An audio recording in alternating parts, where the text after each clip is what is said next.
Imagine what would happen if you had beautiful actives and also everything else underneath had a genuine purpose for being there, had benefits for your skin, as opposed to just filling up a bottle and making it cheap for a manufacturer. It's Organic Beauty Week, and we've been asking why the campaign for clarity in the beauty industry is so important.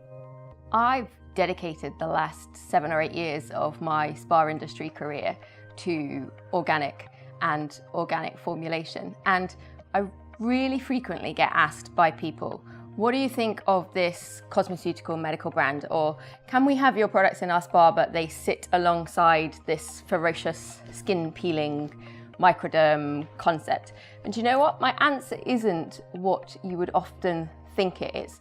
The beauty industry for me is a scale from the cosmeceutical ends over here, skin peeling, invasive surgery, your Botoxes, etc., through to our side, which is organic. Now, the far end actually doesn't bother me that much. It's not for me, I wouldn't have it, but at least they're truthful. They tell you what they're going to do. They tell you if they're going to peel the top of your skin off. They tell you that they are pouring hideous things all over you to get results, or plunging it in an injection or a needle into your face.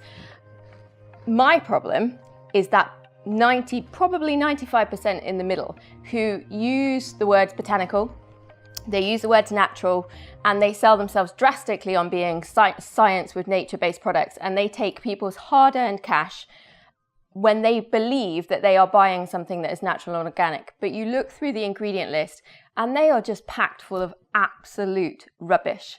So for me, it's the majority in the middle that really, really bother me. They are simply cheating. I speak to people on the phone all the time who give me names of brands which they say are organic that they're currently using on their skin, and quite clearly it's just not true. It's very far from the truth that those products are organic. But in the next breath they tell me that actually, it's natural and therefore it is organic, but that's just not true. There is a difference between natural and organic. We've got the link in food and what's organic and what's natural, but we actually need to take that into the certification of skin products and what in skincare is organic and what's natural, and the difference between the two. I am a massive fan of the Soil Association's campaign for clarity. Gets a big thumbs up from me. As a consumer, it basically means that you're protected and you're getting what you've paid for. Because as it stands, the word organic has got no legal meaning in the beauty world. Any company can just use a tiny bit of organic product and slap the word on their label without necessarily being what you'd call organic. So when you see that little logo, it tells you that somebody, the Soil Association, has scrutinized all the ingredients, supply chain, the packaging, and you are getting something that is genuinely organic and what you've paid for. So no nasties, why wouldn't you want that? So all you have to do is look for that logo.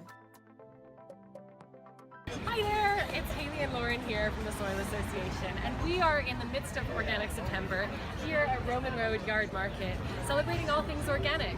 This year we're asking you to look for the logo when shopping organic. Just thank you so much for supporting our campaign so far. Thank you.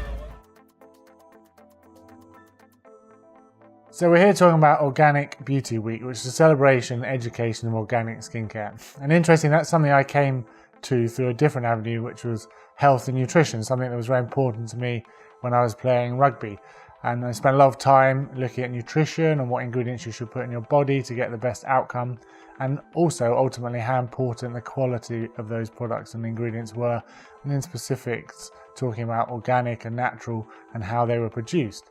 So it was a massive surprise to me that when it came to people's skincare, they didn't really take any notice, or they didn't understand what was on their INSI list, which is the ingredient list. And that is something that we hope to become known for in the industry, which is actually helping people understand a little bit more about those ingredients.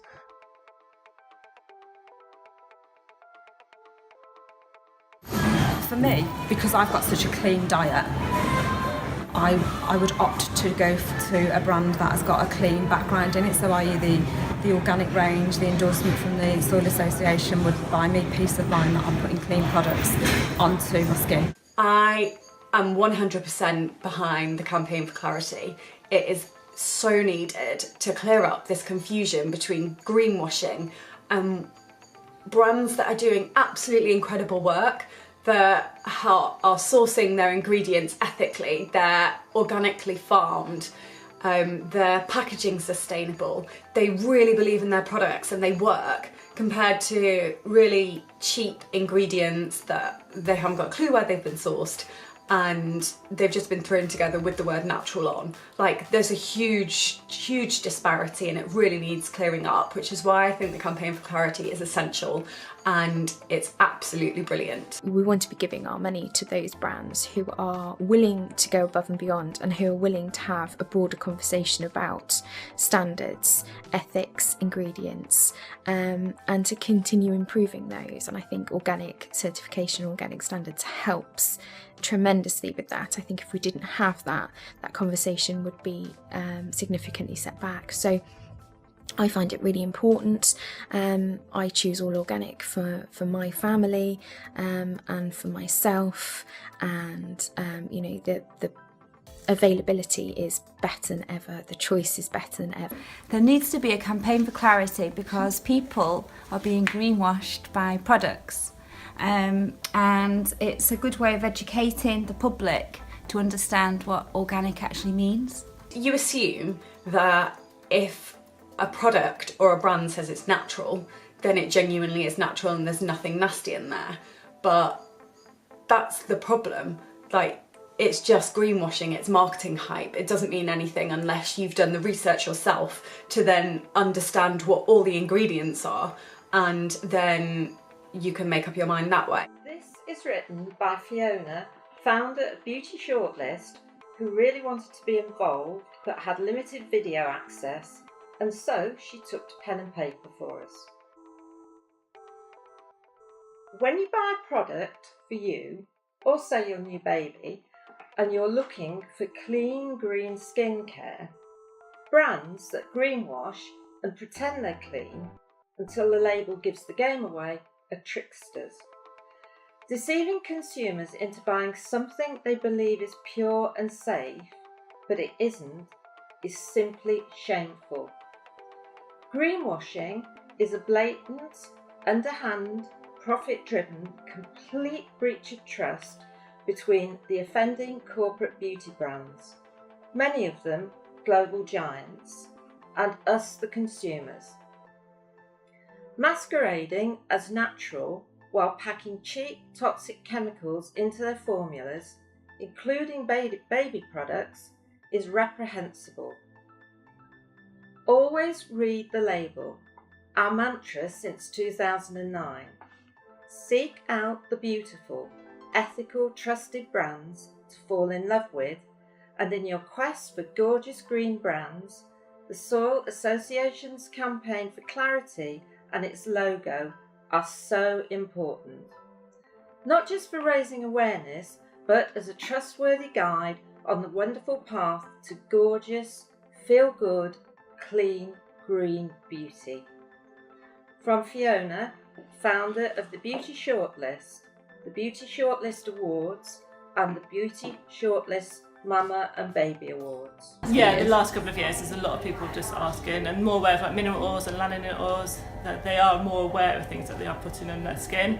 And personally, it's always nice to know what you're actually going to put on your skin and why it's doing what it's doing. Well, there are synthetic chemicals in mainstream products, and basically they're all in there not for our skin but for the benefit of the cosmetic companies. I think the most annoying thing is that people who have organic brands are, on the whole, a lot smaller and a lot more niche and a lot more boutique companies, and they really invest their time and their energy into thinking about every minute detail, and that is amazing, and they make the effort to and pay all the money to go and get certified by the Soil Association. But the brands that just claim to kind of say they're natural and say they're organic or throw in an organic word here and there, like, it just feels icky. It's just not nice. Like, why would you do that? It's a ruthless business decision. There's no love in it. You're just trying to trick people out of their money. So please stop doing it. And please let the smaller boutique brands who are putting so much time and effort and love and all their money into those brands and those products to make them superior, let them do that. Let them have a space so they can grow. Like, just go away. We are all up on a soapbox. A bicarb of soda, eco one at that, but somebody needs to be. We need some certified organic brands to become huge, to make it to the mainstream so that we can spread the message. And the message needs to be spread twofold. One, to stop trickery and cheating and people wasting money on things they think are natural and organic. But crucially, and as a professional facialist, for results for people's skin and body. The organic world deals with formulations differently. Normally, a product will have 80 to 90% of its bottle as just inert paraffin liquid, propylene glycol, water. There's studies saying that there's risk to them, but the very best case scenario, they're just inert. And then the actives on top. The actives are always exciting in skincare, but imagine what would happen if you had beautiful actives and also everything else underneath had a genuine purpose for being there, had benefits for your skin, as opposed to just filling up a bottle and making it cheap for a manufacturer. Imagine what would happen if all the skincare, how we would all look, were just literally made from all of the most beautiful prestige ingredients that the earth had to offer.